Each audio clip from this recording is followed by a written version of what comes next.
कैसे बनती है गोदी मीडिया, क्या कैरेक्टरिस्टिक्स होते हैं गोदी मीडिया के, कौन होता है गोदी मीडिया? जिस चैनल की लॉन्चिंग, सोचिए एक प्राइवेट न्यूज चैनल, उसकी लॉन्चिंग उसकी प्रधानमंत्री के निवास पे होती है और राष्ट्रपति भवन को वो अपना एक प्राइवेट सभागार की तरह इस्तेमाल करता है राष्ट्रपति भवन में अपना। उससे बड़ा गोदी मीडिया क्या हो सकता है? मतलब आप तो कहते हैं ना कि डीडी दूरदर्शन जो है वो सरकार का, क्या दूरदर्शन की इतनी औकात है कि दूरदर्शन प्रधानमंत्री निवास में अपना चैनल लॉन्च कर ले? गोदी मीडिया अगर पत्रकारों को पालने की किसी की औकात है, गोदी में पालने की औकात है, तो वो कांग्रेस पार्टी है, समाजवादी पार्टी है। समाजवादी पार्टी जब उत्तर प्रदेश में थी उसने पत्रकारों को प्लॉट काट के दिए, तो उस मतलब आप सोचिए पत्रकारों को जमीनों के टुकड़े मिल रहे हैं, 2 BHK फ्लैट मिल रहे हैं। जब ये फॉरेन टूर्स होते थे प्राइम मिनिस्टर के, तो जर्नलिस्ट की कितनी ऐश तब होती थी और उतनी ऐश अब है कि नहीं? नहीं, अब तो सारी ऐश बंद हो गई जी। तो क्या होता था कि उस समय फिर उसके बाद जब आप वहाँ पहुँचते थे होटल में, जहाँ पे न्यूयॉर्क में आप गए, दुबई में गए, कहीं गए, तो वहाँ होटल में आप पहुँचे, तो होटल में पहुँचते ही आप अपने दरवाज़ा खोलिए, आपके बगल में जो है दरवाज़ा खोलती एक ब्लैक लेवल ब्लू लेवल की बोतल जो है सौजन्य से विदेश मंत्रालय रखी होती थी कि आप दारू पीजिए आराम से। मैं कहाँ थी, मैं पत्रकार तब क्यों नहीं बनी, अभी भी पत्रकार नहीं पर तब। हादसों की जद पे है तो मुस्कुराना छोड़ दे, जलजलों के खौफ से क्या घर बनाना छोड़ दें। ये एक ऐसे व्यक्ति हैं जिनका मैंने ये पोस्ट पढ़ी ट्विटर पे, मैंने कहा इनको तो बुलाना चाहिए। तो मैं भी इनके साथ साथ दो टूक बातें करने वाली हूँ, और साथ में मैं इनको ये भी बोलना चाहती हूँ कि बात निकलेगी तो अब दूर तलक जाएगी, कहीं भी कॉम्प्रोमाइज़ नहीं होगा। जी हाँ, आज मैं बात कर रही हूँ अशोक श्रीवास्तव जी से। इनको किसी इंट्रोडक्शन की ज़रूरत नहीं है, सब इनको जानते हैं। नमस्कार अशोक जी। नमस्ते। नमस्ते पायल जी। लाइफ थ्रेटनिंग कॉल्स आ रही हैं, लाइफ थ्रेट में है आपकी। PCI बेबस दिख रही है, भयभीत दिख रही है, निकम्मी दिख रही है, जर्नलिस्ट के फ़ोन तोड़े जा रहे हैं, डेटा डिलीट किया जा रहा है, मोहब्बत की दुकान पे मोहब्बत बिक रही है, यहाँ बांटी जा रही है उस दुकान से फ्री में, फ्रीबीज दी जा रही हैं। क्या कहना चाहते हैं आप? बड़ी दुर्भाग्यपूर्ण स्थिति है और मुझे लगता है बड़ी शर्मनाक सिचुएशन है। क्या है कि जर्नलिस्ट 2 खानों में बटे हुए, ये तो सही है। मैं मानता हूँ 2012 के बाद भारत के जो जर्नलिस्ट है 2 खानों में बट गए, और मैं मोटे तौर पर इस बात को मानता हूँ कि जर्नलिस्ट अगर 2 खानों में बटे तो ये जर्नलिज्म का डेमोक्रेटाइजेशन है। क्योंकि सिर्फ पहले एक चीज़ थी, एक बात जो होती थी वही कही जाओ। डेमोक्रेटाइजेशन जर्नलिज्म का होना अच्छी बात है, लेकिन ये कैसे हो सकता है कि एक पत्रकार पर हमला हो? और तब जो है प्रेस काउंसिल ऑफ इंडिया, जो है press club of India, editors guild of India, ये लोग खामोश बैठे। और जब कुछ निकम्मे हो गए, निकम्मे भयभीत हैं, बिल्कुल आपने कहा भयभीत हैं। मैं इसको डर मानता हूँ। और आज देखिए, आप कितना ही कह लें कि कांग्रेस सत्ता में नहीं है, कांग्रेस सत्ता में नहीं है, आज 11वां साल हो गया कांग्रेस सत्ता से बाहर है, लेकिन कांग्रेस का खौफ जो है ना वो आज भी है। आप ये सोचिए, जिस इंस्टीट्यूट के पत्रकार पर हमला होता है, इंडिया टुडे ग्रुप, उसमें से कितनी आवाज़ें आपने सुनी? वो खुद ही नहीं कुछ बोले, एक 5 मिनट का कुछ प्रोग्राम उन्होंने एक अपना लिख दिया, वो कर दिया, और उसके बाद वो खामोश हो गए। तो मुझे लगता है ये जो खौफ है कांग्रेस का, वो आज तक जिंदा है। मैंने इस खौफ को बहुत करीब से देखा है, क्योंकि मुझे डीडी न्यूज़ में काम करते हुए 22 साल हो गए। उसके बारे में भी हम चर्चा तो मुझे उस खौफ को मैंने बहुत करीब से देखा है। तो आज मैं देख रहा हूँ वो खौफ 11 साल बाद भी ख़त्म नहीं हुआ है। और क्योंकि इस बार जो चुनाव हुए उसमें कांग्रेस सडनली 99 सीट उसने ले ली, तो 99 सीट लेने के साथ ही वो जो खौफ था कि कांग्रेस आ सकती है, कभी भी आ सकती है, वो मैं जर्नलिस्टों की आंखों में, उनकी बातों में मैं उसको महसूस कर रहा हूँ। उनको ये लग रहा है कि अगले 2, 4, 5 साल बाद जो है कांग्रेस आएगी, तब क्या होगा। तो वो बहुत सारे लोग अपने आप को सिक्योर करने की कोशिश कर रहे हैं। मेरे बहुत सारे मित्र, मेरे जानकार मुझे कहते हैं कि अभी 2-4 साल बाद जो है मोदी जी चले जाएंगे, तब तुम क्या करोगे? तो कांग्रेस आ जाएगी, तब तुम क्या करोगे? अपने आप को थोड़ा बैलेंस कर लो। और ये सिर्फ मेरे जानने वाले नहीं करते। मैं आपको ये बताऊं पायल जी, करीब 2023 में मुझे कांग्रेस की एक प्रवक्ता ने महिला प्रवक्ता ने, 2 प्रवक्ता, एक तो पहले एक प्रवक्ता ने तो खुल करके ट्विटर पे लिखा कि जिस दिन हम सत्ता में आ जाएंगे उस दिन हम इस आदमी को डीडी से निकाल देंगे। और उसके बाद एक कांग्रेस की महिला प्रवक्ता ने मुझे मैसेज किया, व्हाट्सएप किया और लिखा, अशोक जी माहौल बदल रहा है, आप भी थोड़ा बदल जाइए। तो मैंने कहा बदलने से मतलब क्या होता है? तो बोले बदलने से मतलब आप समझ सकते हैं। तो मैंने कहा भाई इतने साल से तो नहीं बदला, अब आखिरी वक्त क्या खाक मुसलमान होऊंगा, 30 साल हो गए मुझे जर्नलिज्म में, अब आखिरी वक्त क्या खाक मुसल। तो उन्होंने कहा ये आपकी इच्छा है। तो इतनी हमारी कन्वर्सेशन हुई। तो मतलब उनको 1 साल पहले से ही कांग्रेस का जो पूरा इकोसिस्टम है वो इस इंतज़ार में था कि अब तो हम आ रहे हैं और आ रहे हैं तो सबको देख लेंगे, ये उनके मन में था। और अब जो है जब वो नहीं आ पाए तब भी उनको 99 सीट मिलने के बाद वो पूरा प्रेशर बना रहे, क्योंकि उनको एक बूस्ट मिला है, ऊर्जा उनको एक ऊर्जा मिल गई, बूस्ट मिल गया। तो अब वो दुगनी ताकत से प्रहार कर रहे हैं। कोई दिक्कत नहीं, डेमोक्रेसी में ये सब कुछ होता है। लेकिन मुझे लगता है कि जर्नलिस्टों को क्या हुआ है, जो जर्नलिस्ट एसोसिएशन से ऑर्गेनाइजेशन है उनको क्या हुआ, उनके रीढ़ की हड्डी नहीं है। जो मीडिया संस्थान है उनको क्या हुआ है, उनकी रीढ़ की हड्डी नहीं है। उनमें भी तो 65 साल 70 साल से इन्हीं के लोग होंगे उसमें जो वो हो सकता है। और मैं आपको आज मैं सोच रहा था जब ये जो पिछले 2-3-4 दिन में जो कुछ इंसिडेंट हुआ है, मैं सोच रहा था कि लोग कहते हैं गोदी मीडिया, गोदी मीडिया। उसी के बारे में मेरा नेक्स्ट प्रश्न कहाँ है गोदी मीडिया? कहाँ है गोदी मीडिया? मैं ये पूछ रहा हूँ। आज की तारीख में अगर सोचिए राहुल गांधी की टीम एक पत्रकार पर हमला करती है और 12-15 पत्रकार विरोध में जुटते हैं, जिन पर हमला होता है वो खामोश रहते हैं, ठीक है, तो कहाँ है गोदी मीडिया? अगर गोदी मीडिया होता तो उस दिन अशोक श्रीवास्तव 12-15 लोगों के साथ नहीं खड़ा होता।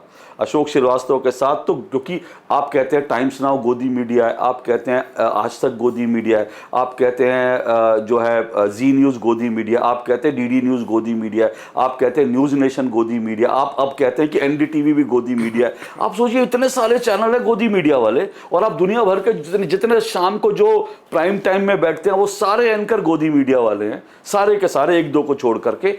और अशोक श्रीवास्तव उस दिन खड़ा था सिर्फ 12-15 लोगों के साथ। तो फिर गोदी मीडिया कहाँ है?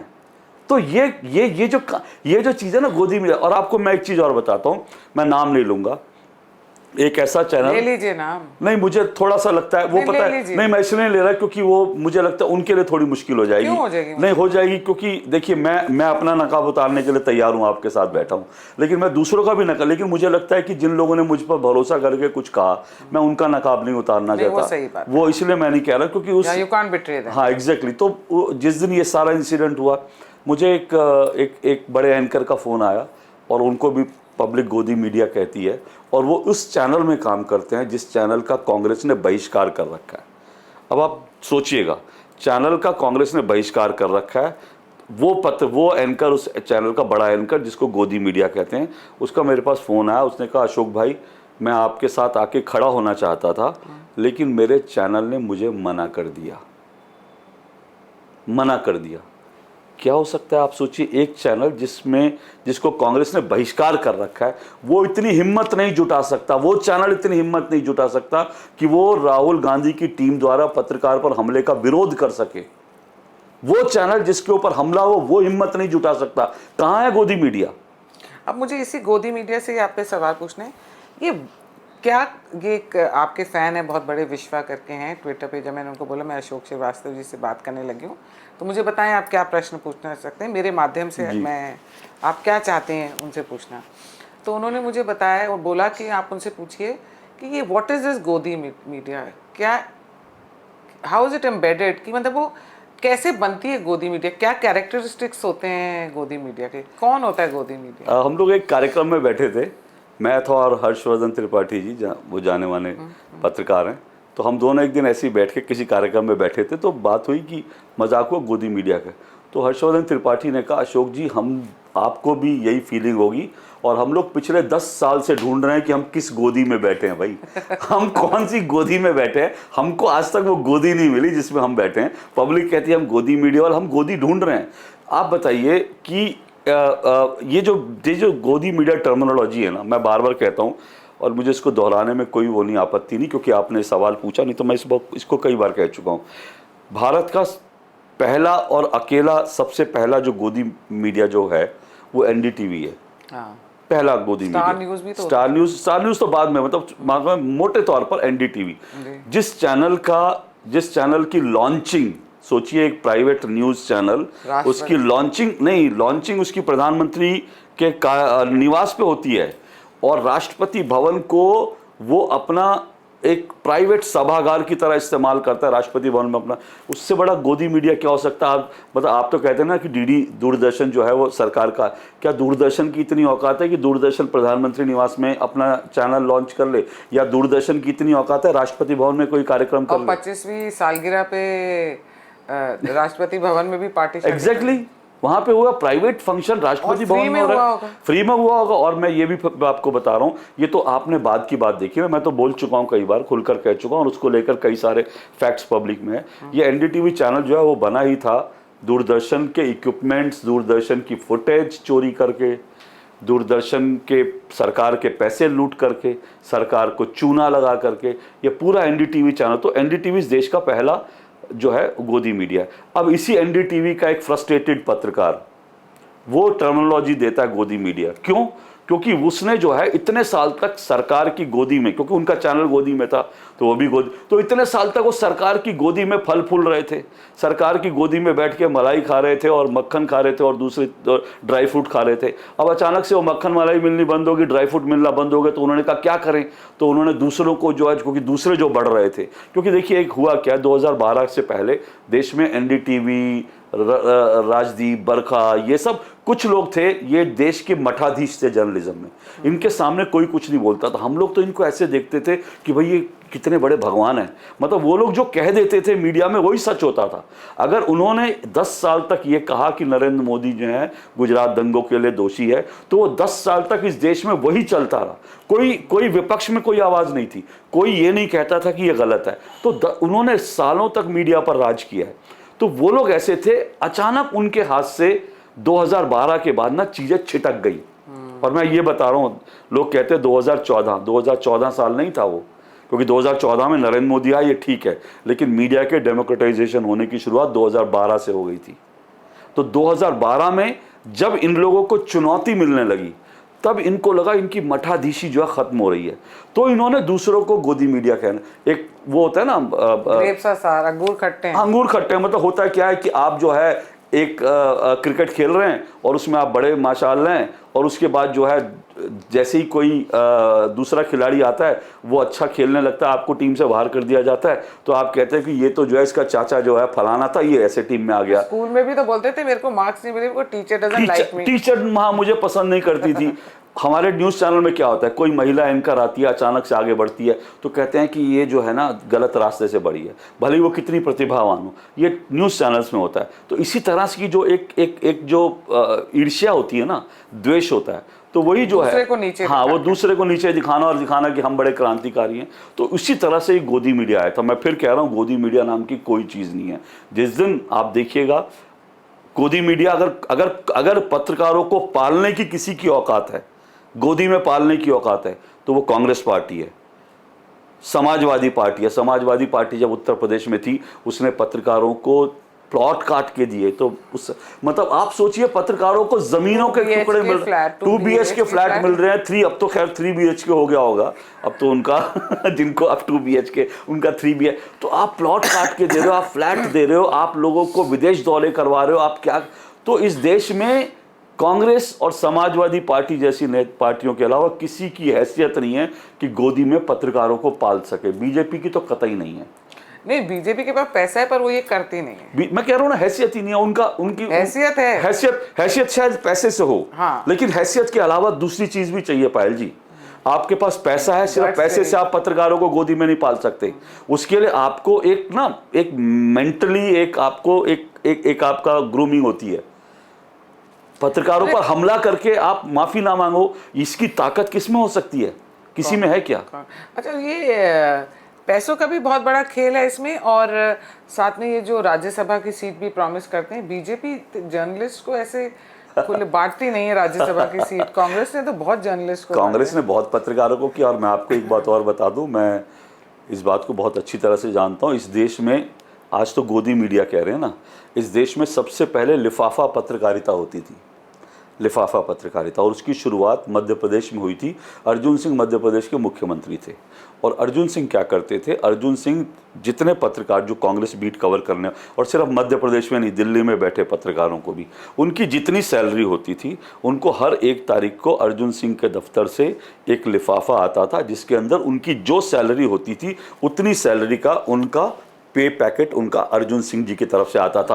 और आप समझ लो, मतलब जिस पत्रकार की 10,000 उसकी वेतन है, उसको 10,000 का पे पैकेट आ रहा है, किसी की 20,000 है तो 20,000 पे पैकेट आ रहा है। वो 1 तारीख को, डॉट 1 तारीख को आपके घर में लिफाफा पहुंच जाता था। तो इस देश में लिफाफा पत्रकारिता की शुरुआत उस समय हो गई थी। 80 का दौर होगा, 80-90 का दौर होगा। जर्नलिस्ट ही बनना चाहिए था मेरे को भी, मैं क्या पढ़ गई, शादी करके बच्चे कर लिए और ये सब। हाँ, अगर आप करती तो लिफाफा भी मिलता और बाकी चीजें भी मिलती। क्या पता राज्यसभा में। हाँ, राज्यसभा भी होती है आप, और मैं आपका इंटरव्यू ले रहा होता। हाँ, वो भी बात सही है। और आप मुझे 2 टूक में बुलाते, मैं कहती सॉरी, आप गोदी पत्रकार हैं। हो सकता है सागरिका की तरह आप मुझे ब्लॉक भी कर देती। हाँ, वो भी कर देती वो, और गुंडे भिजवा देती है। गाड़ी पीछे देखा अशोक जी की गाड़ी को ठोको, मजा आ गया। अच्छा, अब आप ये बताएंगे, मेरा हर किसी से ये सवाल होता है, हर किसी से, क्योंकि ये this subject is, this issue is very close to my heart. ये जो रेप्स होते हैं हमारे देश में, इसमें ये बहुत होने लग गया, ये तेरे वाला रेप, ये मेरे वाला रेप, क्या हो रहा है ये बीजेपी रूल स्टेट में रेप, ये कांग्रेस रूल स्टेट में रेप। तो हम इसके बारे में बोलेंगे, हम नहीं बोलेंगे। हाथरस पे हम लोग तो जो बीजेपी के सपोर्टर्स हैं, या जो हम लोग नॉन लेफ्टिस्ट हैं, राइट विंगर, तो मेरे को आज पता चला राइट विंगर की डेफिनेशन। मैं कहा I am not a right winger, मैं हिटलर नहीं हूँ, पर मैं नॉन लेफ्टिस्ट हूँ। पर मैंने भी उसके लिए जस्टिस मांगी, मैंने उसके लिए बहुत ट्वीट्स करे, मैंने एक वीडियो भी बनाई उसके लिए कि अनफेयर है वो। अब बाद में वो पता चला है कि वो कुछ और ही केस निकला।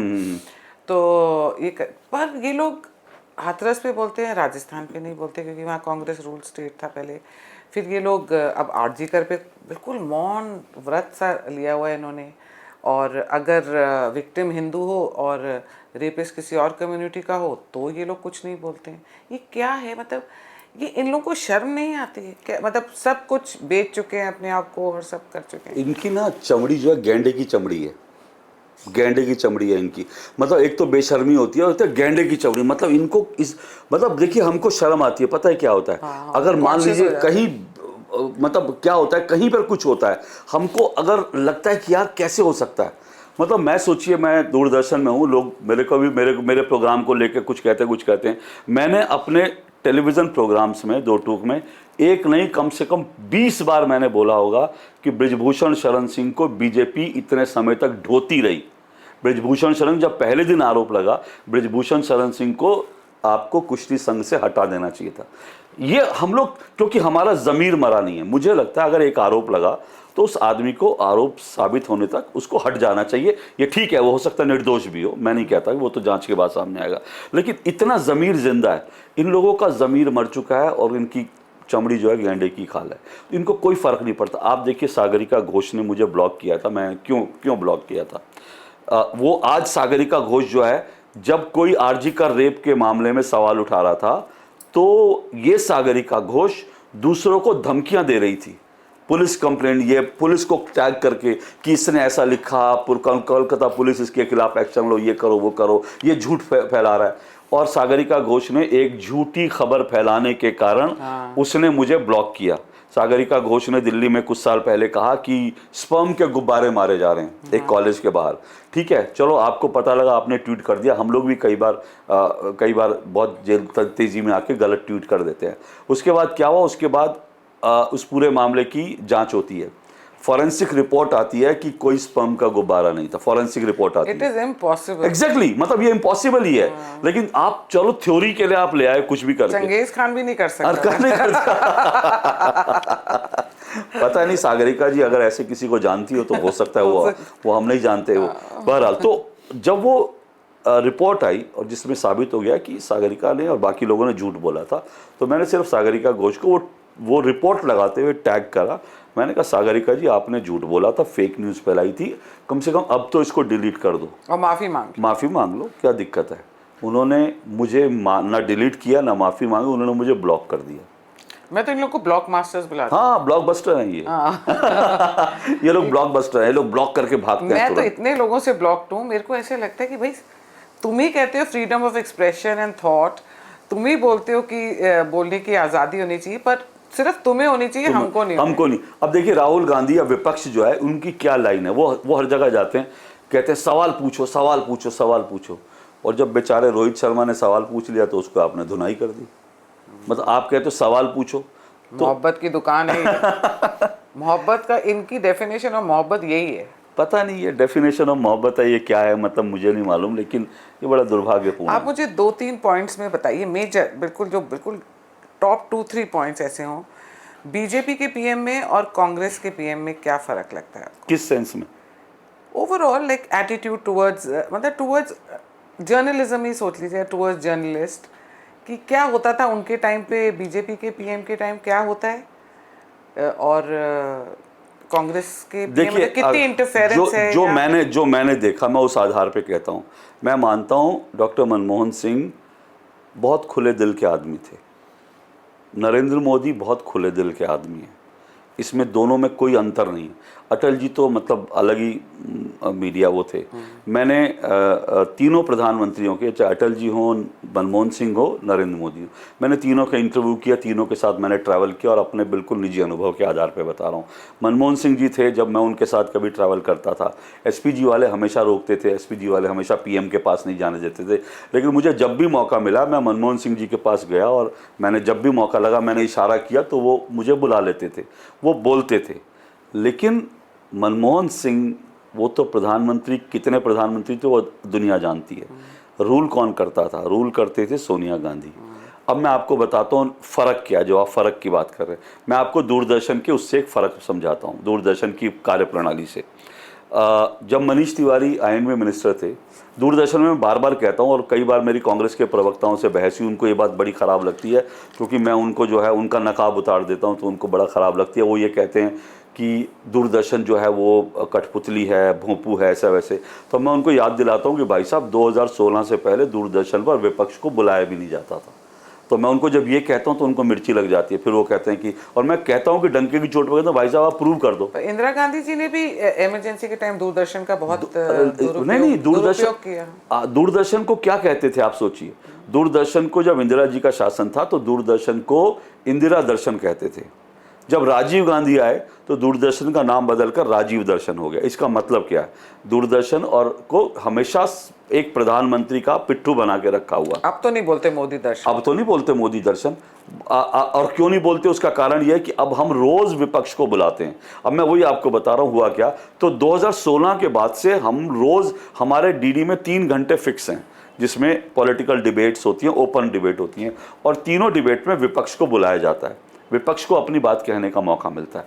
अब अंतर, जब आप कह रही हैं अंतर, देखिए 2016 से पहले मैंने कभी नहीं देखा कि विपक्ष के नेताओं को रेगुलर दूरदर्शन में बुलाया जाता हो। एक समय जब मनीष तिवारी आईएनबी मिनिस्टर थे तो उन्होंने एक प्रयोग शुरू किया। उन्होंने कहा चलो प्राइम टाइम में हम ओपन डिबेट करेंगे, बीजेपी और कांग्रेस दोनों आएंगे। उस समय संजीव श्रीवास्तव उस समय डीडी को एक तरह से हेड कर रहे थे, जो बीबीसी वाले थे। तो उस समय वो प्रयोग शुरू हुआ। तो उन्होंने ये प्रयोग 1 महीना चला। 1 महीने बाद क्या हुआ कि किसी दिन एक बीजेपी के प्रवक्ता, मुझे याद नहीं कि या तो प्रकाश जावड़ेकर थे या तरुण विजय थे, वो आते हैं और उन्होंने आके सोनिया गांधी के ऊपर उन्होंने कोई कमेंट कर दिया। जैसे ही वो कमेंट सोनिया गांधी लाइव चला गया, अगले दिन से ये प्रयोग बंद कर दिया गया। अगले दिन से कहा विपक्ष को नहीं बुलाना है।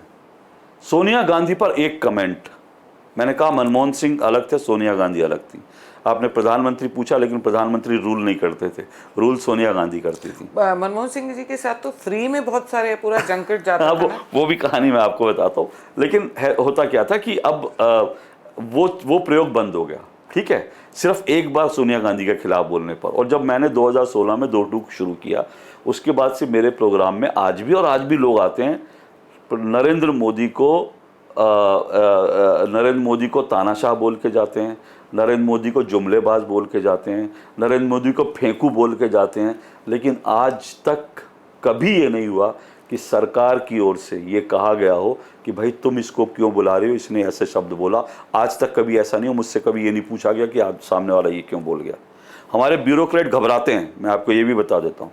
हमारे जो अधिकारी लोग हैं वो घबराते हैं, जैसी कोई प्रधानमंत्री के लिए कोई ऐसी उल्टी सीधी बात बोल जाता है लाइव शो में, और मोदी जी को ये लोग फैसिस्ट कहते हैं, और वो फासिस्ट कह के भी जाते हैं। मतलब आप सोचिए ना, जो फासिस्ट है उसको क्या फासिस्ट बोल सकते हैं?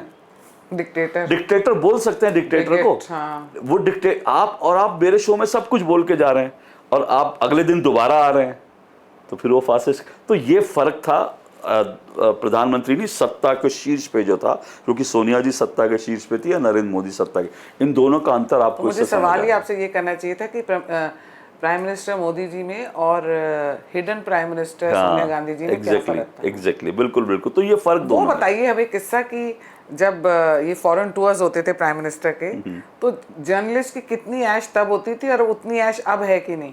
नहीं, अब तो सारी ऐश बंद हो गई जी। जब पहले क्या होता था कि, और ये फिर मैं कह रहा हूँ, ये सिर्फ ऐसा नहीं कि मनमोहन सिंह के समय में होता था, ये पहले एक परंपरा थी जिसमें अटल जी के समय में भी होता था। क्या होता था कि पत्रकार जो है प्रधानमंत्री के साथ विमान में जाते थे, और जब पत्रकार प्रधानमंत्री का विमान, तो 100-150 पत्रकार, मतलब कोई उर्दू का छोटा सा अखबार है उसका संपादक भी जा रहा है, मतलब उस समय होता था कि सबको ऑबलाइज कर देना है। हाँ, विदेश दौरे पे जा रहे हैं, सबको ऑबलाइज कर देना है। तो सबको प्रधानमंत्री के विमान में बैठाया जाता था, और उसके बाद जैसे ही विमान शुरू होता था उसके बाद पत्रकारों की आवभगत शुरू होती थी। दुनिया की हर महंगी से महंगी शराब आपको विमान में उपलब्ध होती थी, जो मर्जी खाओ पियो, अपना ऐश से जो है। बहुत सारे लोग शायद उसी विमान के अंदर प्रधानमंत्री की टीम से पता नहीं कितनी डील कर ले होते होंगे, पता नहीं कितने सौदेबाजी कर देते होंगे। इसमें भी कोई बड़ी बात नहीं है, क्योंकि सौदेबाजी तो होती थी। तो हमने देख लिया ना बरका दत्त वाला, जब पूरा नीरा राडिया टेप आया था, तो तब जब आप प्रधानमंत्री के टीम के साथ एक विमान में जा रहे हो 12 घंटे 14 घंटे, तो उस बीच कितनी डील हो जाती होगी, ये भी आप सोच लीजिए। तो क्या होता था कि उस समय, फिर उसके बाद जब आप वहाँ पहुँचते थे होटल में, जहाँ पे न्यूयॉर्क में आप गए, दुबई में गए, कहीं गए, तो वहाँ होटल में आप पहुँचे, तो होटल में पहुँचते ही आप अपने दरवाज़ा खोलिए, आपके बगल में जो है दरवाज़ा खोलती एक ब्लैक लेवल ब्लू लेवल की बोतल जो है सौजन्य से विदेश मंत्रालय रखी होती थी कि आप दारू पीजिए आराम से। मैं कहाँ थी, मैं पत्रकार तब क्यों नहीं बनी? अभी भी पत्रकार नहीं, पर तब मुझे पता होता ये सारी फैसिलिटीज है, मैंने तो कोर्स कर डाला था। ये तो शुरुआत थी ना कि आपके कमरे में एक बोतल रखी हुई है। उसके बाद क्या होता था, एक खुलता था वहाँ पे एक मीडिया सेंटर आज भी खुलता है, पहले भी खुलता था। तो उस मीडिया सेंटर में 24 घंटे मीडिया सेंटर, ताकि जर्नलिस्ट अपनी रिपोर्ट फाइल कर सकें।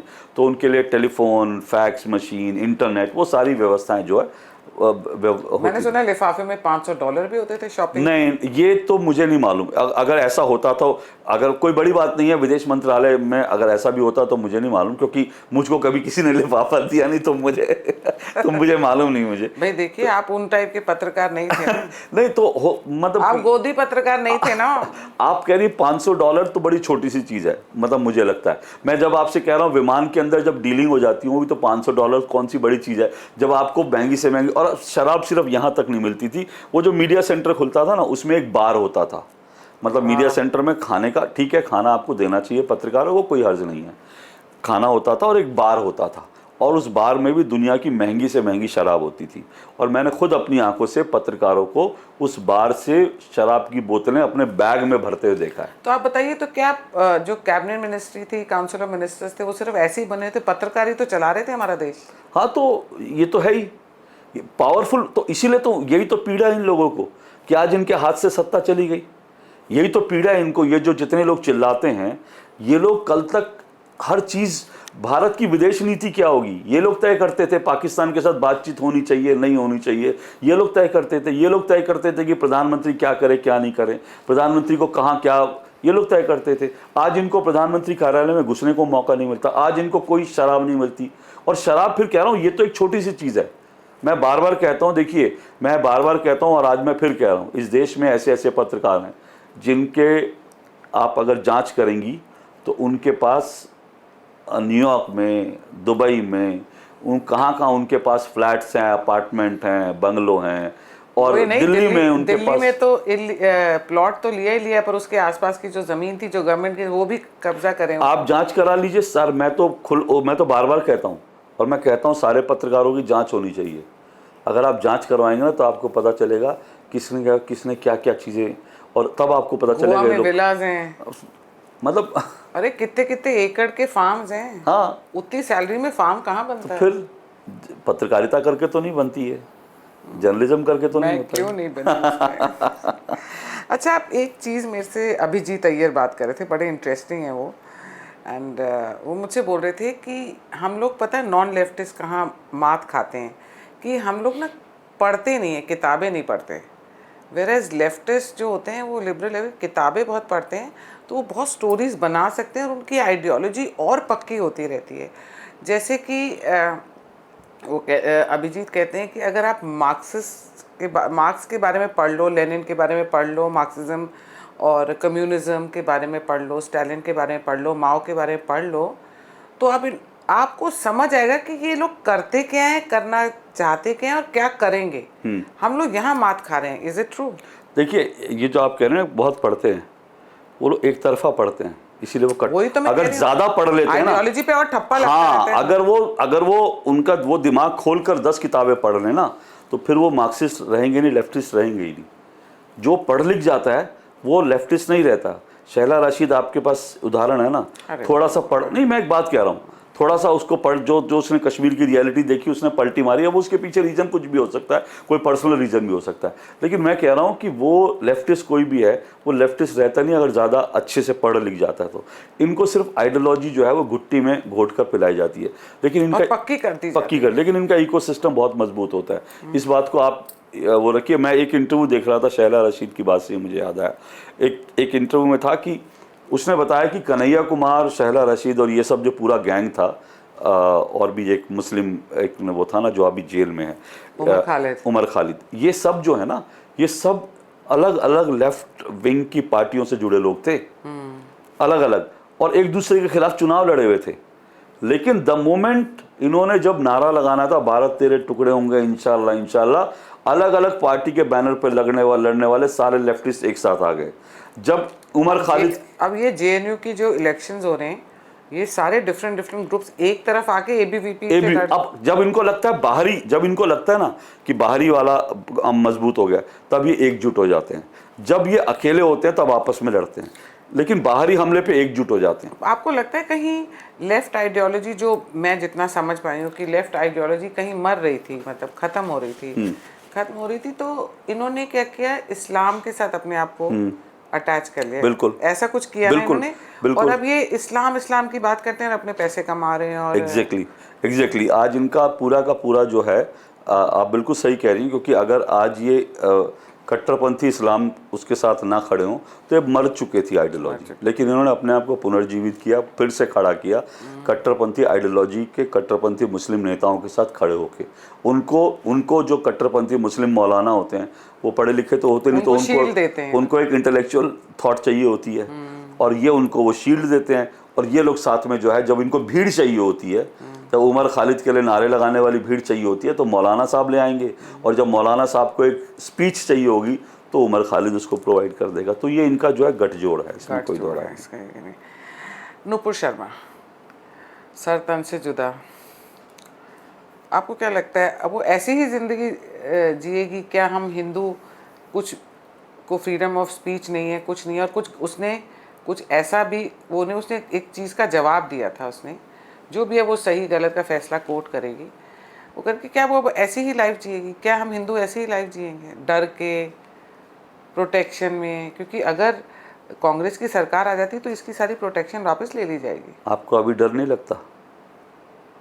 लगता है, मुझे तो लगता है, मुझे भी लगता है, क्योंकि आज हम सुरक्षित हैं, अगले 5 साल में, 10 साल में, 15 साल में, 20 साल में क्या होगा ये सोच के डर लगता है।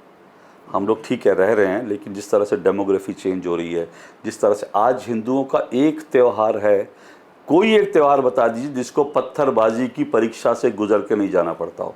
हर त्यौहार पे पथराव होता है, हर शोभा यात्रा पे पथराव होता है, हर जगह पे ये चीज़ हो रही है।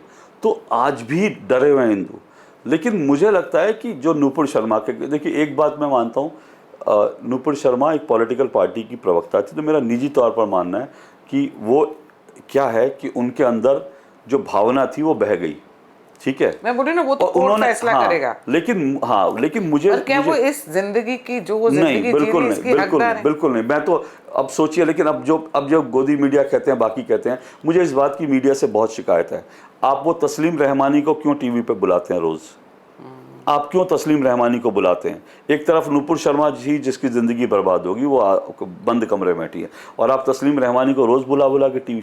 हमने उस दिन क्यों नहीं तय किया, अगर गोदी मीडिया हिंदुस्तान में है तो उस दिन गोदी मीडिया ने क्यों नहीं तय किया कि आज से हम तस्लीम रहमानी का बॉयकॉट करते हैं, नहीं बुलाएंगे? ये तस्लीम रहमानी है किस चीज़, क्या है? आईएनबी मिनिस्ट्री भी क्या सिर्फ एक मिनिस्टर बनाने के लिए है? देखिए, मंत्रालय नहीं कर सकता, ये बात आप तय मानिए। पर मंत्रालय नेटफ्लिक्स पे जो बकवास दिखाते हैं, वो करना चाहिए, वो जो प्राइम अमेज़न पे दिखाते हैं, जो जियो पे दिखाते हैं, तो जी टीवी, उसमें इतना हिंदू धर्म को ऐसे दिखा रहे हैं, मुझे तो ऐसे लग रहा है जैसे इन लोगों को हिंदू फोबिया हो गया है। ये देखिए पुरानी कहानी है, लेकिन मुझे लगता है कम से कम अब मोदी के शासन में इतना तो होना चाहिए, इस तरह का कंटेंट जो है, इस तरह के कंटेंट पर प्रतिबंध लगना चाहिए। ये तो कम से कम इतना तो करना चाहिए। जी, हमारे हिंदुओं में ही जयचंद बैठे हैं ना, वो देखते हैं और बोलते हैं what a movie man, what a movie man. देखिए ना, व्हाट अ सीरीज मैन। अभी देखिए ना, जो है तिरुपति बालाजी के प्रसाद का पूरा मामला आया, ठीक है, कि उसमें प्रसाद में जो है मछली का तेल और गाय की चर्बी, सूअर की क्या हुआ है। आपने देश में कहीं कोई बड़ा प्रदर्शन देखा? हिंदू इस वक्त कहाँ है, आप इमेजिन कीजिए। हिंदू इस वक्त जो है वो आईफोन 16 की लाइन में लगा है। मैंने एक वीडियो देखा, एक लड़का बड़े गर्व के साथ बता रहा है मैं 21 घंटे से खड़ा हूं। उसने बोला मैं 21 घंटे से खड़ा हूं, डिमोनेटाइजेशन के टाइम ये सारे और डिमोनेटाइजेशन की तरह इनके टांगे टूट जाती थी, बेहोश हो रहे थे, गिर रहे थे। और अब जो है 21 घंटे से आईफोन 16 के लिए, और जब वो मोबाइल फोन जब उनको मिल जाएगा, उसके बाद वो बांग्लादेश की सीरीज देखने जाएंगे, वहां ताली बजाएंगे। ये हिंदू की हालत है। लेकिन मैं ये मानता हूँ, आपने नुपुर शर्मा का पूछा, मुझे लगता है, और एक मेरे मित्र ने मुझे एक दिन ट्वीट करा और कहा कि आप बताइए इस पर, मैंने कहा बहुत अच्छा पॉइंट है। मुझे लगता है अगले 3-4-5 महीने में दिल्ली के अंदर विधानसभा के चुनाव होने, मुझे लगता है कि बीजेपी को चाहिए नुपुर शर्मा को अपना सीएम फेस प्रोजेक्ट। आप मुझे बताइए, ये मुझे इवन मेरे को भी उस दिन मैसेज आया, फिर मैंने मेरे को पता आपको किसने ये मैसेज किया, उन्होंने मुझे भी मैसेज किया, तो मैंने उनको कहा भैया इतने तो गट्स हैं नहीं बीजेपी में, इतनी तो अच्छी बीजेपी है नहीं। हाँ, जैसे मैंने आपको बोला ना, मैं क्या बदनाम करूं अपने ही पीएम को, इतनी आशाएं थी मेरा भी दिल तोड़ते रहते हैं मैं तो इतनी बड़ी फैन थी, और बहुत डिसअपॉइंट किया है बीजेपी ने। तो नुपुर शर्मा को अब यही life the. The thing is, देखो, हम हिंदू ना किसी को जाके ऐसे लॉ एंड ऑर्डर के कारण मारपीट कर देगा कि उसने मेरी गाड़ी पे मारा तो उस पर लड़ाई होगी तो उससे कोई मर गया, जैसे वो सोनीपत में होता है ना, सीट के पीछे लड़ाई हुई, इन्होंने बना दिया अरे हिंदू ने मारा, दोनों की, जुनैद की और हिंदू की सीट के पीछे लड़ाई हुई, बिल्कुल, इन्होंने उसको वो मुद्दा कुछ और बना दिया। पर कोई आशा नहीं है मुझे, कोई नहीं। लेकिन मैं, देखिए, आपकी तमाम बातों से सहमत होते, मैं ये एक चीज़ कहता हूँ, आपने कहा निराश किया बीजेपी ने, बिल्कुल कई चीज़ों में मैं आपके बात से सहमत हूँ, लेकिन देखिए हिंदुओं के पास इससे बेहतर आज की तारीख में कोई विकल्प नहीं है। इसी का तो वो फायदा उठा रहे हैं ना। अब देखिए, मैं यहाँ पर एक चीज़ मानता हूँ, 370 जो हटा, मुझे ना राम मंदिर और 370 का एग्जाम्पल नहीं लेना। नहीं, क्यों नहीं लेना? आप मेरी एक बात सुनिए, मैंने माना उन्होंने हमें 370 दिया, पर मैं क्या करूंगी 370 का और राम जन्मभूमि का, और प्राण प्रतिष्ठान हो गई, काशी कॉरिडोर हो गया, मैं उज्जैन का कॉरिडोर, जब मैं जिंदा ही नहीं रहूंगी तो मैं इन चीजों का क्या करूंगी? नहीं तो राम मंदिर और 370 बनाने के बाद बीजेपी को हिंदुओं से क्या मिला? हिंदुओं से क्या मिला? प्लीज ये बात मैं आपसे बहुत क्लियर कर देना चाहती हूँ, 240 की 240 सीटें वो हिंदुओं के कारण ही। एग्जैक्टली, वो बात ठीक है, मैं सहमत हूँ, एक मुस्लिम वोट नहीं मिला, वो तो मैं मानता हूँ। नहीं, एक मुस्लिम वोट नहीं मिला, एक क्रिश्चियन वोट नहीं मिला, ठीक है, वो मैं आपसे मानता हूँ। ये 240 सीटें आई हैं, और अगर ये हिंदुओं ने दगा नहीं दिया है बीजेपी को, ये मैं बड़े उससे बोलती हूँ, मैं बहुत गर्व से ये बात कहती हूँ, हिंदुओं ने बीजेपी को धोखा नहीं दिया, बीजेपी की आपस की लड़ाइयों ने ही काम खराब किया। वो बात आपकी कुछ हद तक सहमत हूँ, लेकिन देखिए हिंदू जो है वो 8,000 रुपए खटाखट पे बहुत सारा हिंदू उसने बिका। खटाखट नहीं, में मेरे भी सुनिए, वोट नहीं दिया। दूसरी चीज जो जाति का फैक्टर आया, हिंदू जब तक जातियों में बटा रहेगा, मतलब सोच छोड़ दीजिए ना, नरेंद्र मोदी छोड़ दीजिए, अमित शाह छोड़ दीजिए, बीजेपी छोड़ दीजिए, कांग्रेस, मैं कह रहा हूं किसी भी पॉलिटिकल पार्टी में नेता में इतनी औकात हैसियत नहीं है। अगर हिंदू जिस दिन अपनी ताकत दिखा देगा, सिर्फ 20% 21% 25% जितने भी हैं मुस्लिम हैं, उनकी वो अपनी ताकत दिखाते हैं, और उनकी ताकत के आगे लोग सजदा करते हैं। क्यों? क्योंकि वो एक साथ आ जाते हैं चुनाव के समय। बीजेपी के अपने ही लीडर्स ने डिसअपॉइंट किया, लोगों ने गुस्सा किया। वो ठीक है, मैं मानता हूं बीजेपी के 80% नेता जो है निकम्मे हैं, और वो सब काम करते नहीं हैं, और सब उनको लगता है मोदी वेव आएगी और हमें एग्जैक्टली जिता ये समस्या है। नरेंद्र मोदी के बाद आप नीचे आएंगे तो लोग सारे नेता इसी उसमें बैठे थे कि मोदी जी आएंगे, मोदी जी जिता देंगे। 7 MPs हैं हमारे दिल्ली के, एक भी जगह गणेश चतुर्थी कर देते बढ़िया सी बिग Exactly. उसमें। अभी देखिए ना, मैं आपको बड़ी इंटरेस्टिंग बात बताता हूँ, गणेश चतुर्थी की आप बात कर रही हैं। अब देखिए BJP as a political party क्या हो गया है। अभी आज मैं देख रहा था, सुबह आज एक खबर चल रही थी, उत्तर प्रदेश के अंदर बीजेपी का SC ST OBC मोर्चा आज एक प्रदर्शन कर रहा था कि राहुल गांधी ने अमेरिका में कहा कि आरक्षण खत्म कर देंगे, उसके खिलाफ प्रदर्शन कर रहा था। अब ये राहुल गांधी का बयान 20 दिन पहले का है। 20 दिन तक आप क्या सोए हुए थे क्या? 20 दिन तक आप कहाँ थे? आप मेरे को बताओ, अगर वो लोग पैम्फलेट बंटवा सकते हैं, आप भी पैम्फलेट एग्जैक्टली। अब जैसे मैंने आपको बताती हूँ, ये जब ये लोकसभा के इलेक्शन थे, मैं कौन खामखा, कोई मुझे जानता नहीं, ना मैं बीजेपी में मुझे कोई जानता, ना कोई इंडिया में मुझे जानता, ना कोई दिल्ली में मुझे जानता, फिर भी मेरा मोदी जी के प्रति जो एक आदर करती हूँ मैं उनका बहुत, और बहुत सम्मान करती हूँ। तो मैंने एफर्ट किया, मैंने कहा मुझे थोड़ा सा गुड़गांव का एरिया और उसके आगे का एरिया हिला हुआ लग रहा है बीजेपी को लेके। वो तो भला हो कांग्रेस का कि वो राज बब्बर को बहुत लेट लेके आए, तब तक बीजेपी का वो बन चुका था, क्योंकि किसी को पता ही नहीं था कांग्रेस से कौन खड़ा रहा है। तो बीजेपी तुक्के में जीत गई। मैंने वहाँ के एक जने को फ़ोन किया, मैंने कहा हम 10-15 जने हैं, हम लोग अपनी गाड़ियाँ लेके जाएंगे, वो जाएंगे, पर हम उनको बताएंगे मोदी जी ने आज तक क्या क्या किया। कहते हैं जी मैं बहुत बिजी हूँ, मैं आपसे बाद में बात करूँ। अब आप बताओ, इसमें आप हिंदू को ब्लेम नहीं कर सकते। नहीं ठीक है, मैं कह रहा हूँ आपकी बात से सहमत हूँ। हिंदू गया, हिंदू जाता है इनके पास, वो बोलता कहता क्या है, क्यों बोलता रहता है मैंने आपको वोट दिया, कितने वोट दिए तूने अपने घर से। ये एक नेता का बयान है, मैं बता रही हूँ बीजेपी के नेता का, कितने वोट दिए तूने, 5 होंगे तेरे घर से, चल आगे चल, वोट दिया करते रहते हो सारा टाइम।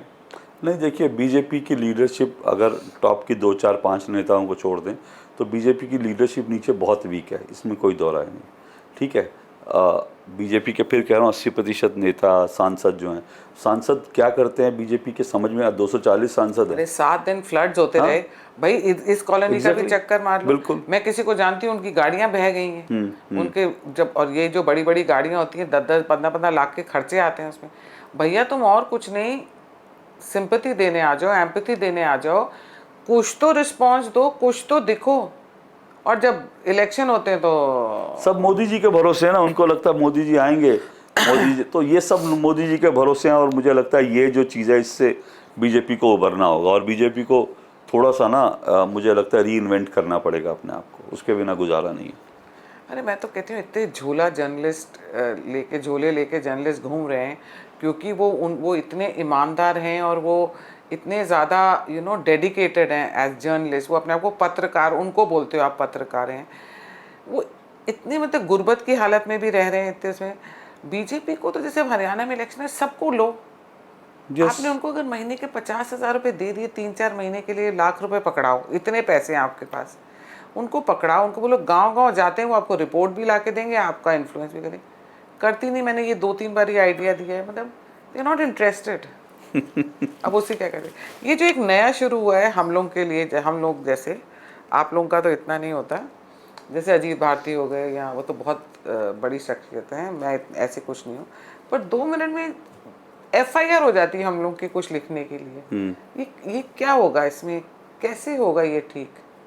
इसके लिए कोई विरोध नहीं कर रहा, कोई मीडिया साथ नहीं दे रही, पॉलिटिशियन साथ नहीं दे रहे। वो ये बोल देते हैं हमने कहा था लिखने को। अब जैसे आनंद रंगनाथन इतना बढ़िया बोलते हैं, वो तो बिल्कुल एक्सपोज कर देते हैं, वो भी आजकल मुझे चुप चुप लगते हैं। तो उनको भी बोल दिया गया होगा आई एम श्योर कि ये मत बोलो, हम तुम्हें बचा नहीं पाएंगे।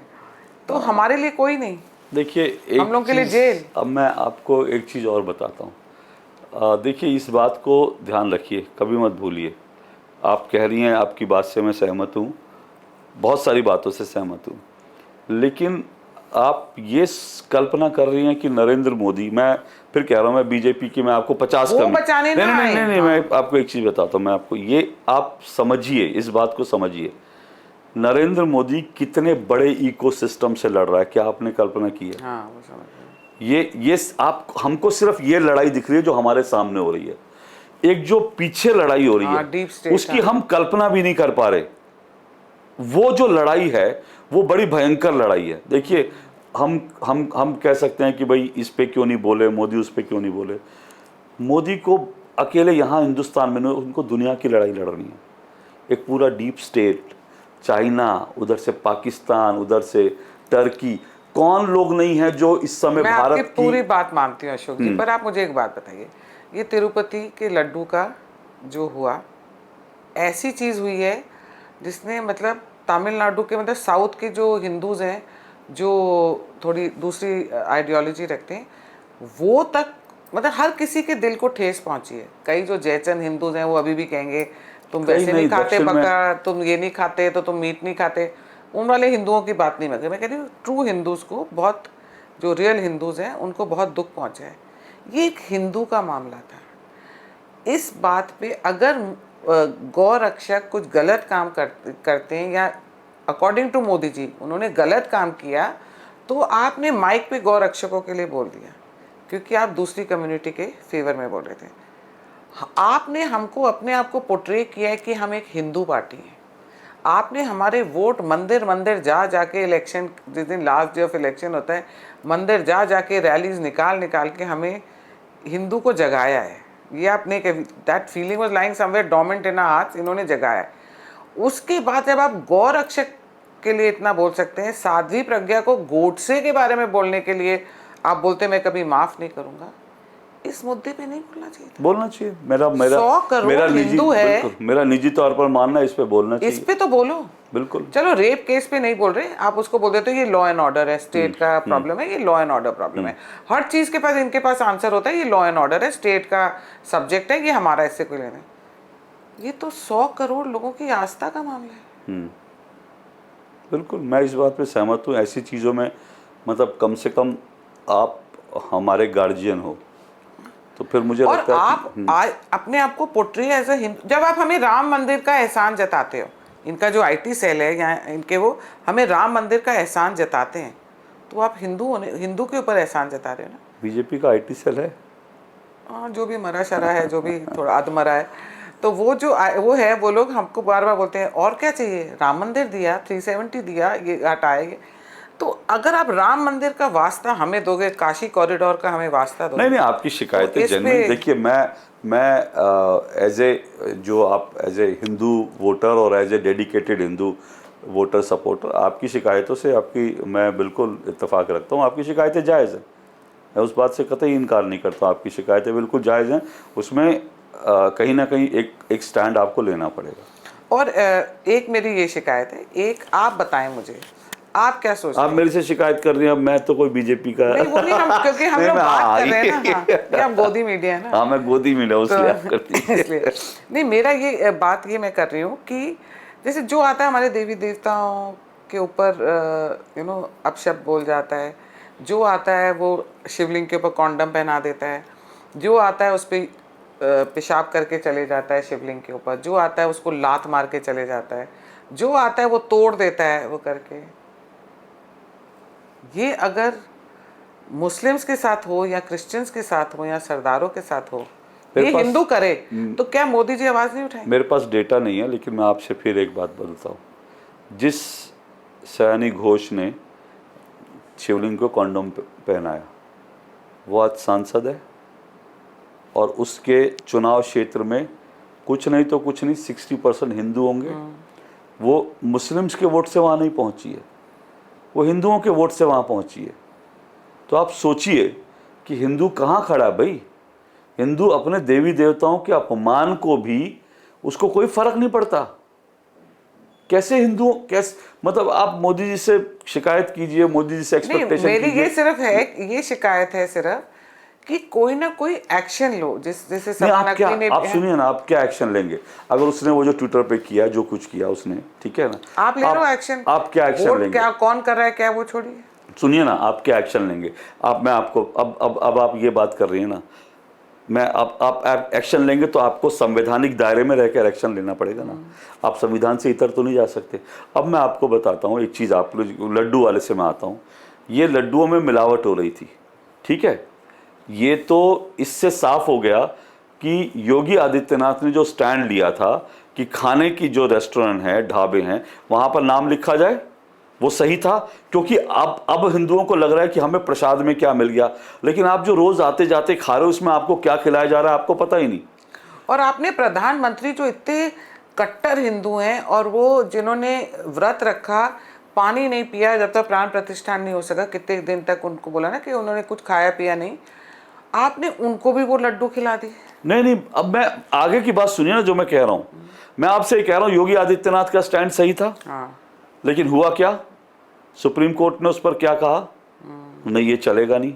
और आज उसको 3 महीने हो चुके हैं, 4 महीने हो चुके हैं, सुप्रीम कोर्ट ने, जबकि फूड जो सेफ्टी लॉ है उसके अंदर ये प्रावधान है कि आपको अपना नाम डिस्प्ले करना है, लाइसेंस भी। उसके लाइसेंस, उसके बावजूद सुप्रीम कोर्ट ने कहा नहीं नहीं ये नहीं चलेगा, और आज तक उस पर कोई फैसला नहीं हुआ।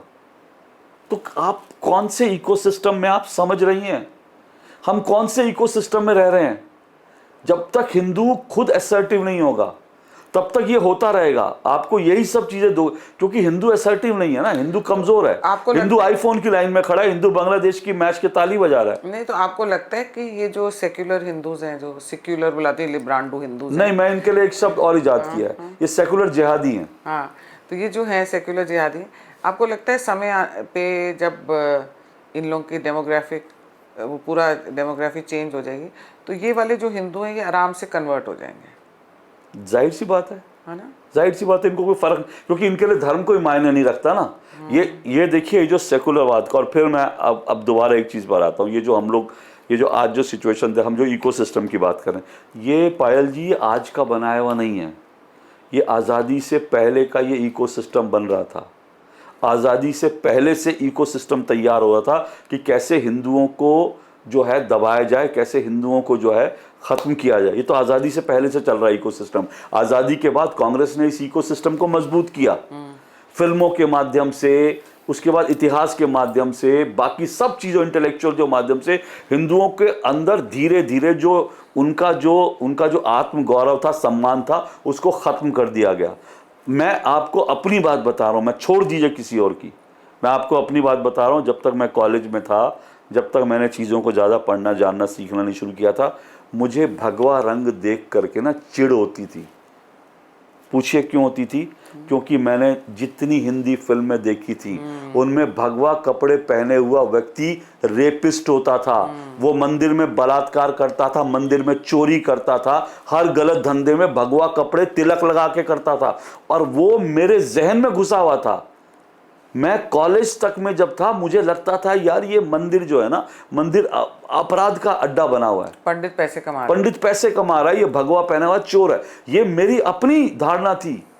तो ये जहर किसने घुसाया? मैं उस जहर से उबर गया। लेकिन जो उबरना ही ना चाहे, जो आंखें बंद करके बैठा है, जिसको कोई फर्क ही नहीं पड़ता, तो मतलब इनको डर नहीं है कि इनकी आगे की जनरेशन, नहीं, इनको कोई डर नहीं, इनको कोई फर्क नहीं पड़ता, ग्रेट ग्रैंडचिल्ड्रन, इनको कोई फर्क नहीं पड़ता जी, इनको कोई फर्क नहीं। ये लोग कहते हैं कि क्या फर्क पड़ता है जी, क्रिश्चियन हो, ईसाई हो, हिंदू, क्या फर्क पड़ता है? ये लोग इस तरह के लोग हैं, तो इनको क्या फर्क पड़ता है? डेमोग्राफी, अरे उनको लगता है डेमोग्राफी चेंज हो रही है, चलो क्या हो रहा है यार, कुछ नहीं, अरे बगल में कोई रोहिंग्या आ गया, कोई बात नहीं, वो बेचारा है तो नहीं। और जब ये पिटे जाएंगे तो इनसे कोई नहीं पूछेगा ना कि क्या तुम सेक्युलर थे? अभी केरल का एक केस हमारे सामने है ना, केरल में कांग्रेस का एक नेता की बिटिया क्या जो है चाकू मार दिया गया एक जिहादी ने। वो कांग्रेस का नेता था, आज वो कांग्रेस छोड़ चुका है। इवन कर्नाटक में भी तो होता है। हाँ, कर्नाटक में सॉरी, कर्नाटक का केस है। उसने कांग्रेस छोड़ दी, उसने कहा कि नहीं, क्योंकि उसकी अपनी बेटी को जब जिहादी ने मार दिया तब उसको रियलाइज हुआ कि मैं स्वप्न लोक में रह रहा हूँ। तो या तो किसी की आंखें खुलेंगी, जब आंखें खुलेंगी तब तक बहुत देर हो चुकी होगी, या कुछ लोग ऐसे हैं जो तलवार के डर से सलवार पहन लेंगे, निकल जाएंगे, उनको कोई फर्क नहीं पड़ता। सो कंक्लूजन यही है कि मोदी जी से इतनी उम्मीद रखना, इतनी एक्सपेक्टेशंस रखना सही नहीं है हिंदू को, क्योंकि वो आपस में यूनाइटेड नहीं है। Is this the right? मैं तो ये मानता हूं जब तक हिंदू अपनी ताकत दिखाए तो मोदी की आपको जरूरत नहीं। यही अखिलेश यादव आपके लिए जो है कहेगा, यही राहुल गांधी संसद में खड़े होकर कहेंगे कि हिंदू हिंसक नहीं होता जी। हिंदू ने अपनी ताकत कहां दिखा रहे हैं? हिंदू अपनी ताकत तो एक बार दिखाएं। अरे अशोक जी, आप क्या बात करें, कश्मीरी पंडित आए थे यहाँ पे जंतर मंतर में प्रोटेस्ट करने, चारों तरफ ऐसे बना दिया है, इतने सारे बैरियर्स लगा दिए, हमें वहाँ पहुँचने, उनको सपोर्ट करने के लिए पहुँचने में हमें 1.5 घंटा लग गया, सब कुछ बंद कर दिया लेके। नहीं तो आपको समझना चाहिए ना, सरकार बीजेपी की, सिस्टम तो उनका है अभी भी ना, पुलिस भी उनकी। हाँ, सिस्टम तो उनका है। आपको क्या लगता है कि पुलिस महकमा हो या आपकी अदालतें हों या आपका इंटेलेक्चुअल्स हो, सिस्टम अभी भी उनका है।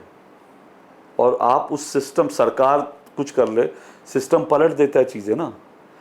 अभी देखिए ना, मतलब अगर जीना है और खूब पैसे कमाने हैं तो उनको अभी देखिए कल का एक फैसला है, सरकार ने एक फैक्ट चेक, हमको लगता है कि यार ये कोई भी आदमी आता है कुछ भी झूठ बोल के चला जाता है। सरकार ने एक फैक्ट चेक की व्यवस्था बनाई कि सरकार एक फैक्ट चेक की व्यवस्था करे जो फेक न्यूज़ फैला रहा है। कल बॉम्बे हाई कोर्ट ने उसको स्ट्रक डाउन कर दिया। कहा ये असंवैधानिक है। मतलब झूठ, जिसको जो अभिव्यक्ति की आजादी है, हमारे यहाँ स्वतंत्रता स्वच्छंदता है जी, हमारे यहाँ झूठ बोलो, फर्जी चीजें करो, सब संविधान ने सबको बड़ी ताकत दे दिया, इतनी ताकत दे दिया कि आप कुछ भी बोलो। तो अब सोचिए, हाई कोर्ट ने स्ट्रक डाउन कर दिया। सरकार अपना एक फैक्ट चेक सिस्टम नहीं तैयार कर सकती है, इसलिए मैं कह रहा हूं कि सरकार किसी की हो, सिस्टम उनका है जी। चलो, आज तो फिर मैंने बिल्कुल उन्हीं की तरह तैयार हुई और मैं उन्हीं का सिस्टम जो है, हम क्या चाहें, आज़ादी आज़ादी आज़ादी। ये देखिए, ये बहुत लंबी लड़ाई है, बहुत मुश्किल लड़ाई है, और हम कुछ चंद लोग लड़ेंगे, मरेंगे, शायद हम बाकी हिंदुओं को बचा सकें। नहीं, देखिए लड़ना तो पड़ेगा ना, जिसमें थोड़ा सा भी आत्म स्वाभिमान है, जिसमें स्वाभिमान है, जो चाहता है, जो अपने धर्म के लिए, अपनी संस्कृति के लिए, भारत के लिए वो खड़ा होना चाहता है, उसको तो लड़ना पड़ेगा, चारा नहीं है लड़ने के अलावा। आपको लगता है कि बड़ा ही बेहुदा सवाल कहेंगे सब लोग मुझे बाद में, मुझे बेहुदा भी पूछिए। नहीं, मेरे को लोग कहेंगे कि तुम कैसी बातें करती हो, पर मैं जो भी बोल, भैया देखो, हिपोक्रेसी का मास्क उतार रही हूँ मैं, मेरा ये मास्क उतार रही है। आपको लगता है जो हिंदू ऐसी बहुत बातें करते हैं ना, हम एक हैं और ह्यूमैनिटी है, ये आपको लगता है वो लोग सर्कमसिजन करा चुके हैं और बता नहीं रहे? नहीं, उनका मेंटली तो हो चुका है ना, मानसिक रूप से तो हो चुका है ना, उनके जहन में, उनके मन में, उनकी आत्मा में कहाँ बचा चीज़ें, वो तो ऑलरेडी कन्वर्टेड हैं। वो सेकुलर होना आज की तारीख में, और इस तरह का फिजिकली कन्वर्टेड नहीं है पर मेंटली कन्वर्टेड। हाँ, मेंटली कन्वर्टेड है बिल्कुल, 100% मेंटली कन्वर्टेड है, तो इसलिए उनको कोई फर्क नहीं पड़ता। चलिए अब आपकी किताब पे आते हैं। इतनी बढ़िया किताब लिखी है आपने, आप थोड़ा सा उसके बारे में बताइए, आज बताइए हमें। देखिए, किताब, अब जैसे मैंने कहा ना कि हम लोग आजकल, हमको एक लड़ाई लड़नी है। अब वो लड़ाई हर व्यक्ति जहाँ उसको वहाँ लड़ना पड़ेगा, अपनी तरीके से लड़ना पड़ेगा। आप पॉडकास्ट बना के लोगों तक अपनी बात पहुँचा रही है, मैं जर्नलिस्ट हूँ, मैं टीवी शो करता हूँ, दो टूक के नाम से करता हूँ, वहाँ मैं एक्सपोज करने की कोशिश करता हूँ। और इसके अलावा मैं क्या कर सकता हूँ, मैं भी कुछ वीडियो बनाने लगा हूँ, मैं ट्विटर पे लिखता हूँ, और मुझे लगा किताब भी एक लिखनी चाहिए, तो इसलिए मैंने किताब लिखी। वो मेरा किताब लिखने का एक पर्पज़ यही था कि मुझे, जब मैं कहता हूँ कि सिस्टम उनका है, तो मुझे लगता है उस इकोसिस्टम को एक्सपोज करने के लिए कुछ करना चाहिए।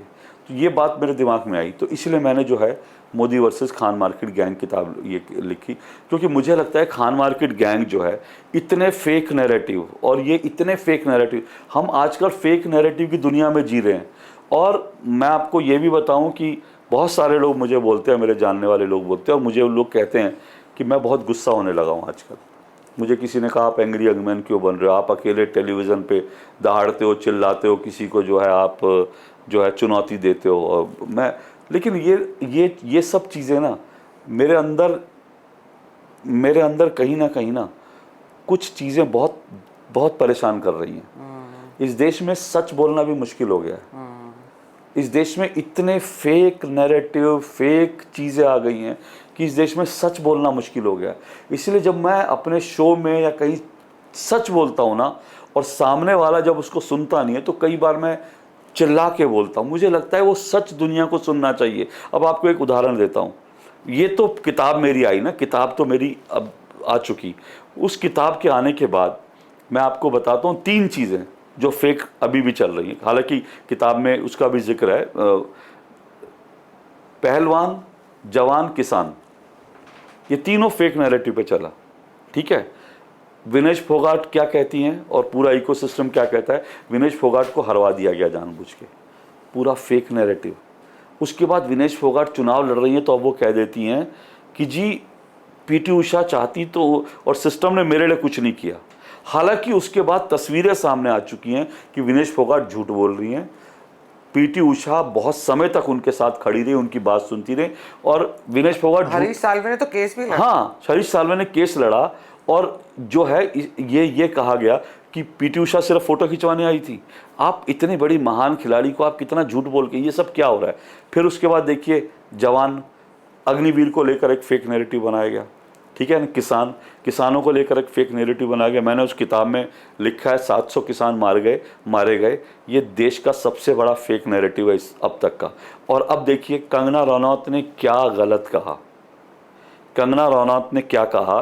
कंगना रनौत ने ये नहीं कहा कि किसान रेपिस्ट हैं। कंगना रनौत ने ये नहीं कहा कि किसानों ने हत्या की। उसने, कंगना रनौत ने कहा कि जहां किसान आंदोलन चल रहा था वहां पर एक व्यक्ति को, वहां पे लोगों को मार के लटकाया जा रहा था, और जहां ये किसान आंदोलन चल रहा था वहां सामूहिक बलात्कार हो रहे थे। क्या ये झूठ है?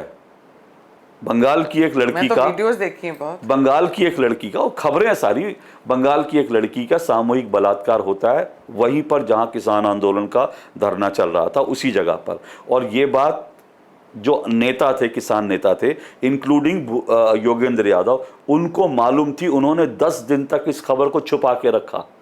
10 दिन तक। आप कैसे इंसान हैं? आपके सामने आप अपने आंदोलन के लिए एक बच्ची को बंगाल से लेकर आ रहे हैं कि आप हमारे साथ, और वो बच्ची किसानों के लिए अपना जीवन समर्पित करने के लिए बंगाल से चल कर आई, आपके साथ वो नारे लगा रही है, आपके साथ हड़ताल पे बैठी है, और दरिंदगी देखिए, उसके साथ सामूहिक बलात्कार हो जाता है। और ये योगेंद्र यादव उर्फ सलीम 10 दिन तक खामोश रहता है। ये पुलिस को इन्फॉर्म तक नहीं करता। जब वो लड़की मर जाती है तब ये मामला पुलिस में जाता है। तो कंगना रनौत ने क्या झूठ बोला? वो लखविंदर सिंह या क्या नाम था वो दलित, जिसको काट करके, जिसके शरीर से खून रिस रहा था, उसको टांग दिया काट करके। उसका बच्चा, जो छोटा बच्चा, आज भी अपने बाप की तस्वीर लेकर घूम रहा है कि मुझे इंसाफ चाहिए। और आप कह रहे हैं कंगना रनौत झूठ बोल रही है। और ये इकोसिस्टम की उनकी ताकत है, उनके फेक नैरेटिव की ताकत है कि बीजेपी को यहाँ चुप होना पड़ा क्योंकि हरियाणा के चुनाव हैं। तो हम क्या चुनाव ही करते यही तो, ये तो अब देखिए, अब जब आप कह रहे हैं चुनाव करते रहेंगे, अब अगर नरेंद्र मोदी ये कहते हैं एक देश एक चुनाव, तो उसके पीछे ना उस आदमी की सोच समझिए। अगर हरियाणा चुनाव नहीं होता तो क्या इस देश पे कंगना रनौत के विषय पर लंबी डिबेट चलती? लेकिन सामने चुनाव था, और जब हरियाणा का चुनाव खत्म होगा, महाराष्ट्र का चुनाव होगा। तो इस देश में अगर आप झूठ का, ये जो झूठ के नैरेटिव हैं, इनको खत्म करना चाहते हैं, तो इस देश में एक देश एक चुनाव होना। 5 साल बाद चुनाव होगा तो कम से कम 4.5 साल तक तो हम सच बोलेंगे, क्योंकि चुनाव में तो झूठ बोलना है और हम अपनी लड़ाई लड़ सकते हैं। हाँ, लड़ाई, चुनाव में तो झूठ बोलना है ना। तो 4.5 साल तक तो सच बोलेंगे। 4.5 साल तक तो हम सच को जिंदा रखेंगे। 4.5 साल तक हम सच्ची बातों पर डिबेट करेंगे। अशोक जी, ये जो आपने प्रोटेस्ट किया था, हमारी वार्तालाप अब ख़त्म होने पे ही आ रही, ख़त्म होने के कागाज पे है। जो आपने प्रोटेस्ट किया था उस पर सुप्रिया श्रीनाथे ने, उस प्रोटेस्ट को इतना माइलेज नहीं मिला था, पर सुप्रिया श्रीनाथे ने क्या लिखा आपके लिए कि सबको पता चल गया कि ये प्रोटेस्ट हुआ? देखिए, एक तो जब हमने प्रोटेस्ट किया पूरा, तो और उसमें 12-15 लोग आए थे, और उसमें भी मतलब शायद लास्ट तक आते आते 20 लोग करीब पहुंच गए थे उसमें। तो उसमें क्या हुआ कि किसी व्यक्ति ने उसके पहले से ही, जब हम 4-5 लोग खड़े थे, किसी ने उस वक्त की फ़ोटो खींच ली और उसके बाद जो है वो वायरल कर दी कि भाई ये तो सुप्रिया, तो कांग्रेस के जो इकोसिस्टम का एक रणविजय सिंह है, हाँ। वो आज ही मुझे पता चला वो सुप्रिया श्रीनित का ट्विटर हैंडल शुरू करता है। हाँ। तो उसने पहले लिखा कि ये डीडी का अशोक श्रीवास्तव 4 लोग नहीं जुटा पाया, ये वो ऐसे वैसे। उसके बाद सुप्रिया श्रीनित ने लिखा सदी का सबसे बड़ा। तो मैं सुप्रिया श्रीनित जी का दिल से धन्यवाद करना चाहता हूँ। उनके मुंह में सरस्वती बैठी थी, उन्होंने लिखा सदी का सबसे बड़ा प्रदर्शन, और वास्तव में ये सदी का सबसे बड़ा प्रदर्शन बन गया जी। उनके मुंह से जो निकला वो चरितार्थ हो गया। आपको मालूम है उसके बाद मैंने जब उसके बाद ट्वीट करा और बाकी लोगों ने, उस पूरे जो हमारा प्रदर्शन था उस पर 5 करोड़ से ज्यादा ट्वीट हो चुके हैं। 5 करोड़। मेरे अकेले का ट्वीट जो था उसको 5 लाख 5.5 लाख कल तक का उस पे था। तो अगर एक प्रदर्शन जिसमें मान लीजिए 10 लोग जुटे, 4 लोग जुटे, अगर उसको सोशल मीडिया पर 5 करोड़ लोगों तक हम पहुंच गए, तो इसका मतलब क्या है? तो सदी का सबसे बड़ा प्रदर्शन तो हो गया ना। तो इसके लिए मैं सुप्रिया जी का दिल से शुक्रिया कर रहा हूं कि उन्होंने हमारे, आप सुन रही हैं और रणविजय जी आप भी सुन लीजिए, क्योंकि मैं सोचती थी कि ऐसी भाषा का प्रयोग करते हैं इनकी ट्वीट्स में, और जिस तरीके का वो लिखते हैं, उन्होंने कंगना रनौत की कैसे मंडी वाली ऐसे वो भी डाली, तो मुझे ऐसे लगता था कि सुप्रिया श्रीनाथ एक शी इज़ अ वुमन, और इतनी ये लड़की हूँ, लड़ सकती हूँ वाली आइडियोलॉजी से आ रही हैं, ये सब लिखती हैं। तो आई थिंक फिर वो रणविजय और उनकी मिली पूरी टीम वो यही होगी। लेकिन देखिए, मैं जब एक बार फिर मैं यहाँ पर आता, जो इन्होंने करा, आपको इस बात की शर्मिंदगी नहीं है? 4 पत्रकार थे मान लीजिए, और मुझे तो अकेले भी खड़े होने में कोई वो नहीं है। जब सुधीर चौधरी के खिलाफ जब कांग्रेस की सरकारों ने जब लैंड जिहाद का सुधीर चौधरी ने केस किया था, रिपोर्ट की थी, तब केरल में और महाराष्ट्र में, क्योंकि महाराष्ट्र में उद्धव ठाकरे की सरकार थी, केरल में इनकी सरकार थी, तो इन्होंने करीब 100 एफआईआर दायर कर दी थी सुधीर चौधरी के खिलाफ, अलग अलग जिलों में, अलग अलग थानों में। हाँ, वो इसलिए क्योंकि अब 101 एफआईआर होती है, 2 एफ समझ में आता। 100 एफआईआर का मतलब क्या था? आप उस आदमी को डराना चाहते हो, मेंटली परेशान करना चाहते हो, खत्म करना। तो उस दिन तो मैं अकेला जाके खड़ा हो गया था प्रेस क्लब के सामने, मैंने एक बोर्ड लिया और मैं अकेला जाके खड़ा हो गया, क्योंकि मुझे लगता है एक अकेला आदमी भी आवाज उठाए ना, विरोध में आवाज उठानी चाहिए, चाहे अकेले हो। तो मैं तो अकेला भी तैयार था, लेकिन 4 लोग आए, 4 लोग का आपने लेके मजाक बनाया। और आप कितने बेशर्मी है आपको। हम जो इशू उठा रहे हैं वो इशू इंपॉर्टेंट है, 4 लोग नहीं, एक आदमी जुटे। इशू ये है कि क्या पत्रकार के साथ ऐसी बदसलूकी होनी चाहिए थी? एक बार आप एक्शन ले लीजिए, माफी मांग लीजिए, बात खत्म हो जाए। लेकिन आपको माफी नहीं मांगनी, आपने उल्टा जो है एरोगेंस दिखाई, और उसका परिणाम क्या हुआ? परिणाम ये हुआ कि आज वो जो है सदी का सबसे बड़ा प्रदर्शन बन चुका है। तो ये सब लोग ये लोग अपनी बेवकूफ़ियाँ इस तरह से करते हैं। लेकिन मुझे लगता है कि ये डराने और ये जो आरक्षण खत्म करने वाली बात राहुल गांधी ने वहाँ पे की है, वो कितनी भी क्लैरिफिकेशन दे दे, उस पर तो हुड्डा जी ने भी मोहर लगा दी थी। तो अब वो कर रहे हैं, तो अब बीजेपी इसका फायदा उठा रही है। ये लोग यही तो करते हैं, यही तो होता है। हाँ, यही तो चीजें होती हैं। बिल्कुल। आपके ना एक बहुत बड़े फैन हैं, वाईके जी बुलाते हैं हम उनको, वो वाईके के नाम से आते हैं। कोई अपनी आजकल फोटो तो ज्यादातर लोग लगाते नहीं है। उन्होंने मुझसे बोला कि प्रखर श्रीवास्तव ने, मतलब, और अशोक श्रीवास्तव जी ने एक क्रांति सी लाई है डीडी न्यूज़ में। तो इस तरह से खुलकर बातें कर लेते हैं अब आप, तो पहले नहीं कर पाते थे। वही तो आपने बता ही दिया पहले क्यों नहीं कर पाते थे, जो माहौल था कि आपको इंस्ट्रक्शंस मिलती थी ना कि क्या इंस्ट्रक्शन। देखिए क्या होता था पहले, जब विपक्ष को आप बुलाओगे ही नहीं तो आप बात ही क्या करोगे? तो पहले कोई पॉलिटिकल डिबेट नहीं होती थी। मीठी बात। हाँ, डीडी में पॉलिटिकल डिबेट नहीं होती थी। पहले मैं कोई 2 टूक नहीं करता था कांग्रेस के रिजिम में। कांग्रेस के रिजिम में मैं चर्चा में करता था। और चर्चा में क्या करता था? मैं चर्चा में करता था कि जब आज फॉरेस्ट डे है तो फिर जंगलों पे बात करता था, आज अगर कोई और है तो इस पे, तो ये सब चीज़ें करते थे। आज राहुल गांधी ने चाय पी, हाँ, तो वो सब हम उस पे चर्चा करते थे। तो अब क्योंकि ये जो 2 टूक है ये 2016 में शुरू हुआ, यहाँ से दूरदर्शन में बदलाव की शुरुआत हुई। और वो क्यों हुआ, उसके लिए आपको अरुण जेटली जी का मैं आभारी हूँ, और इस सरकार का आभारी हूँ। कैसे? क्योंकि जब जेएनयू में नारे लगे, भारत तेरे टुकड़े होंगे इंशाल्लाह इंशाल्लाह, उस दिन मुझे इतना ख़राब लगा। मैंने कहा अब ये जो लड़ाई है ये आपके दरवाजे पर पहुँच चुकी है। मैंने अरुण जेटली जी से समय लिया और मैंने अरुण जेटली जी से कहा कि इतना बड़ी वैचारिक युद्ध हो रहा है, क्या इसमें दूरदर्शन की कोई भूमिका नहीं है? तो उन्होंने बोला कि तुमको क्या लगता है क्या होना चाहिए। मैंने कहा हमको इस आइडियोलॉजी को, ये जो भारत तोड़ने वाली आइडियोलॉजी है, हमको इसको एक्सपोज करना पड़ेगा। और हम सिर्फ अपनी बातों से एक्सपोज ना करें, हम इनको बुलाएं और बुलाकर इनको इनके इनके इनके कपड़े उतार के इनको एक्सपोज करें। तो उन्होंने कहा कर लोगे? मैंने कहा बिल्कुल कर लेंगे। हम लोग वैचारिक रूप से क्या हम लोग इतने गए बीते हैं कि हम इनके झूठ को पकड़ नहीं सकते? तो मैंने कहा बिल्कुल कर लेंगे। तो उन्होंने कहा कि ठीक है। तब दो टूक नाम से प्रोग्राम 2016 में शुरू हुआ। और उस समय जब मैंने ये प्रोग्राम किया था, तब मैंने कन्हैया कुमार को भी निमंत्रण दिया कि आइए, आए नहीं वो, ठीक है ना। और मैंने हर व्यक्ति को जो इस तरह की काम करता है, मैं उसको निमंत्रण खुला। जुबेर को मैंने निमंत्रण दिया, आओ ना 2 टूक में डिबेट करें खुली। क्या दिक्कत है? आप डरते क्यों भाई? अगर आप डिबेट करने से डरते हो, मैं तो सबको बुला रहा हूँ।